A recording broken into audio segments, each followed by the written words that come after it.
Twitch just announced that they are going to be upping the prices in 3 regions. Well, 4 regions, but 3 sort of main reasons that are more related to each other. Australia, Canada, and the UK. The 4th is Turkey, but Turkey's a little bit of a special case because it's been undergoing a period of massive inflation. So like way more than any of those other countries are. So that's a little bit of an outlier. But the prices are going to be going up in Australia from $7.99 for a tier 1 sub to $8.99. These are all in their local currencies. Canada is going to be going from $6.99 to $7.99, and UK is going to be going from $3.99 to $4.99. And I think it's interesting because obviously there's sort of a knee-jerk reaction that company bad, price increases evil, yada yada.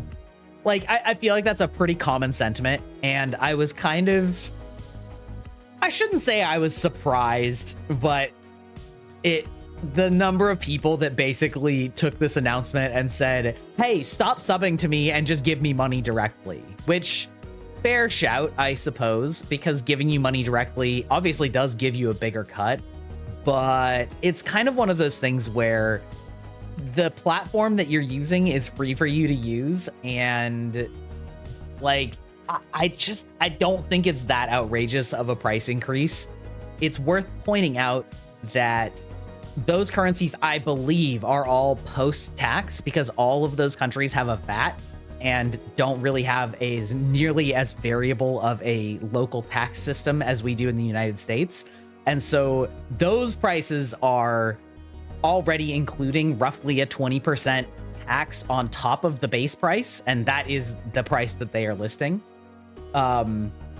So it's, which is something that is very frequently dropped in these discussions. So if you look at 5 USD, which is what our price is, right, $4.99, and you applied a 20% tax to that, that would be $6, $5.99 essentially. And then if you convert that into those currencies, those prices are actually pretty close. Now, obviously, we don't pay a 20% tax, but our tax is based on the state and city and county and everything that we live in. So a lot of people are paying 10 to 15% tax on top of that $5. And some people are paying none. It just depends on where you are. But it is very much an apples to oranges discussion when you look at the prices listed on these sites, because all of the rest of them list post-tax and America is always pre-tax. So I think that gets lost in the discussion a lot of the time of like, well, why do we pay more? It's like, well, part of it is because your tax is included and your taxes are higher, like, or your VAT anyway, because America doesn't have a nationwide VAT, value-added tax, is what VAT stands for. Now, in some of their discussions, they cited inflation just in general. Like, obviously, there's been a lot of inflation in the past couple of years, especially or post-pandemic and all of those things, which is valid insofar as everything is more expensive. And that means their costs are also have also gone up, which means that they need to raise that money. And a primary way that they raise money is through things like subs. So that's not particularly an unreasonable reason to give. And it's also, they pointed out the first time, and I'm not sure if they were positive on this, but they said they believed it was the first time since the platform launched, or at the very least in the past 10 years, that the tier 1 sub price has increased, which is, I mean, honestly, fair. If you look at every other service, they've raised prices a ton of times and by a lot, so there's obviously a question of how many people you're sub to at tier 1. And obviously that's going to change how much of an increase this is for you. If you're sub to, 20 people, then like, yeah, that's a $20 a month difference. But that also means that you are already paying $100 a month in subs. So like, I would say that that's not the vast majority of people. And so I don't know if this makes me a corporate bootlicker, but I'm very much a pragmatist in a lot of these areas. And I understand that companies need to exist and they need money to exist. So sometimes that means that prices have to go up. especially when you're not bringing in a massive new audience, because viewers are fairly saturated in this industry, and there's not going to be some massive number of new influx of new viewers anytime soon. So, you know, it doesn't bother me that much. Obviously, it's easy to say that as somebody in the US that isn't getting their price raised, but you know, it is what it is. They did clarify that because subs are split with creators on a percentage basis, it does mean that the increase in price will also be reflected to the streamer's payout commensurately. So depending on what level of benefits you have, right? If you're just a streamer like me who's nothing special, I get 50-50, which means that if the price goes up $1, I get 50 cents more. And they did straight up confirm that. So creators do get more money out of this as the price goes up, as well as Twitch. So it's not just like, Twitch is raising it by $1. You get to see none of that. Have fun. It is going to be mutually beneficial. And they actually discussed this with the Turkey situation, because they basically were saying that inflation has gone so high in Turkey in the last couple of years that streamers effectively could not afford to be putting time and money into the platform, because the inflation had devalued their currency so much that all of their subs were worth basically nothing for the people that sub to them.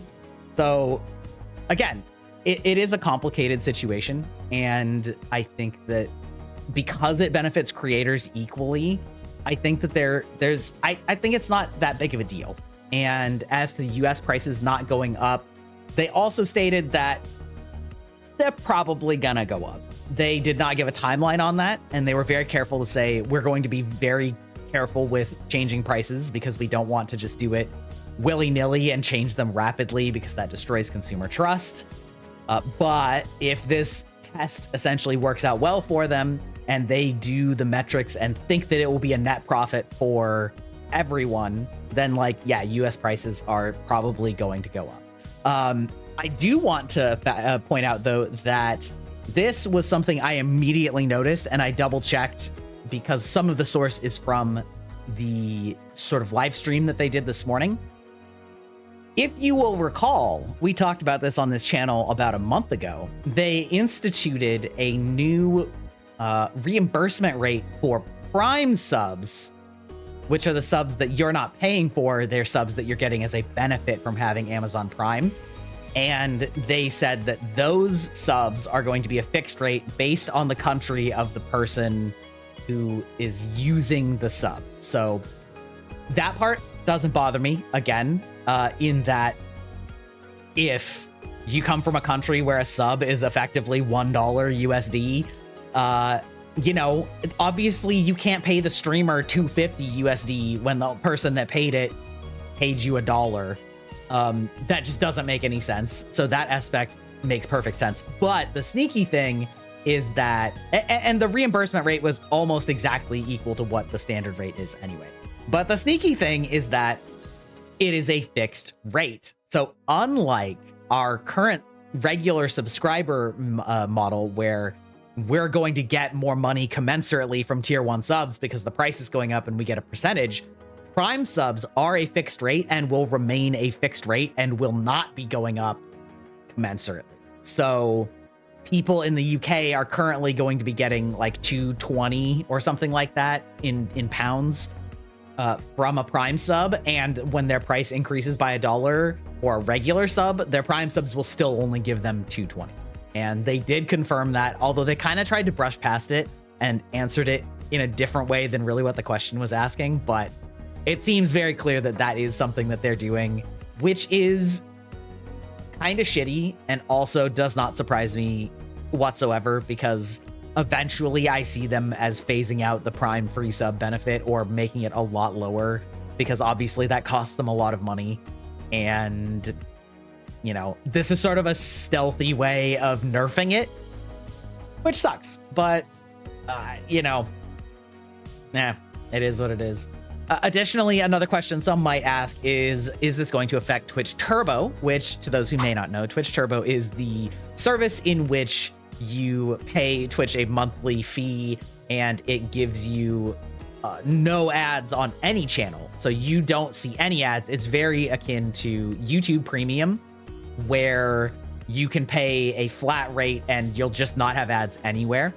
And they do, similar to YouTube Premium, pay creators for the ad set. I was gonna say ad dollars, but let's be honest, it's ad pennies or tenths of pennies.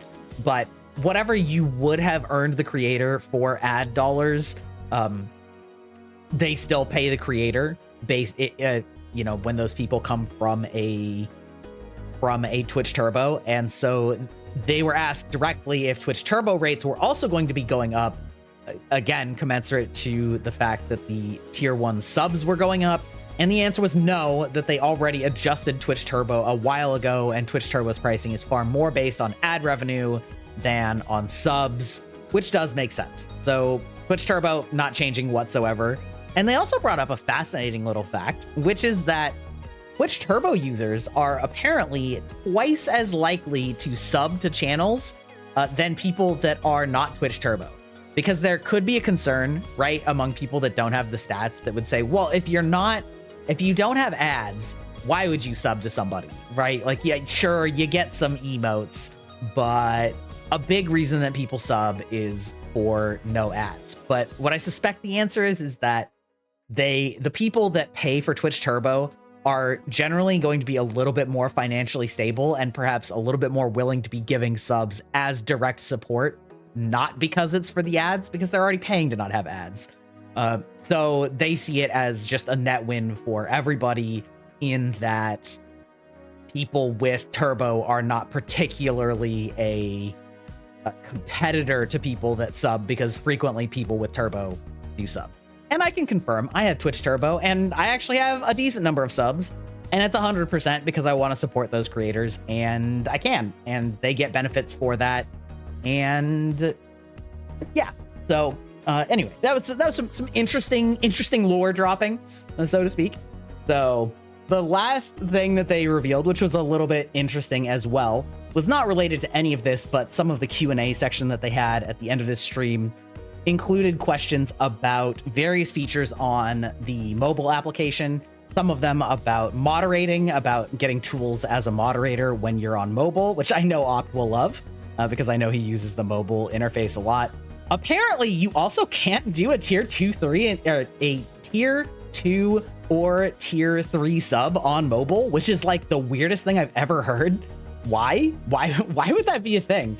But anyway, basically their answer was, I can't give you a direct answer because we are in the process of reworking the mobile experience from the ground up, because we don't believe that it's in a state that we find acceptable.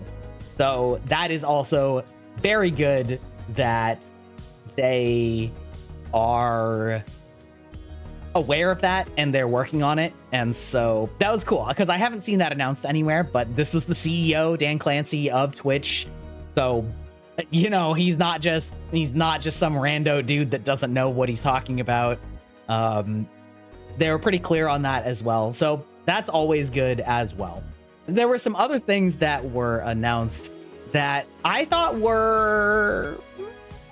they felt misguided, and like a streamer didn't have any input on it. There were some things about raiding, which the first thing about raiding that I think is fine is to have more controls to let you find people to raid.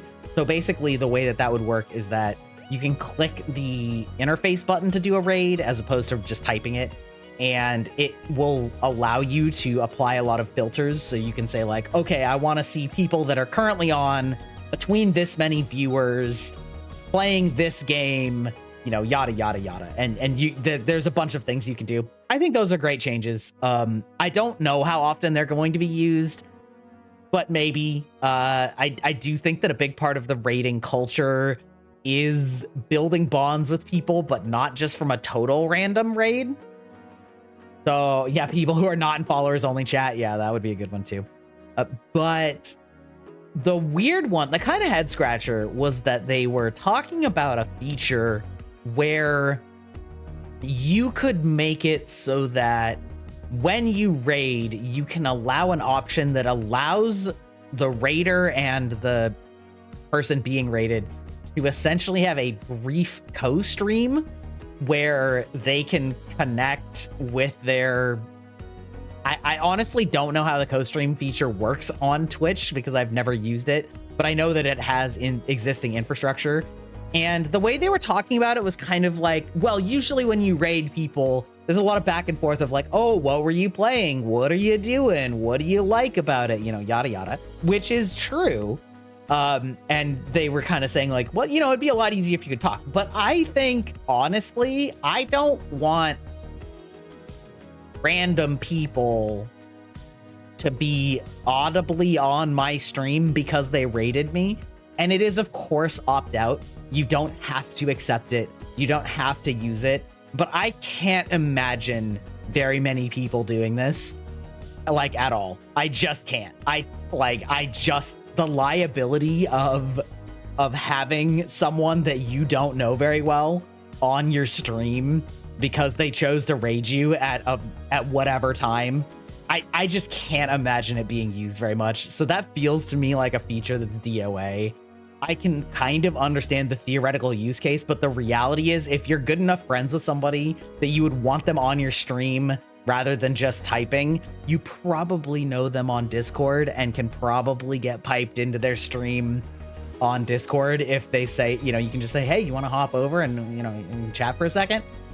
That's fine. I think it's a terrible idea. But only insofar as I just think it'll just be a waste of time and money. I don't think anybody's going to use it. But that was pretty much the only like huge miss I saw today. That was pretty much the only huge miss I saw today. But otherwise, I think that their discussion about price increases and inflation and splitting the revenue with the streamer, continuing to do so, revamping mobile, I honestly think we're all fairly positive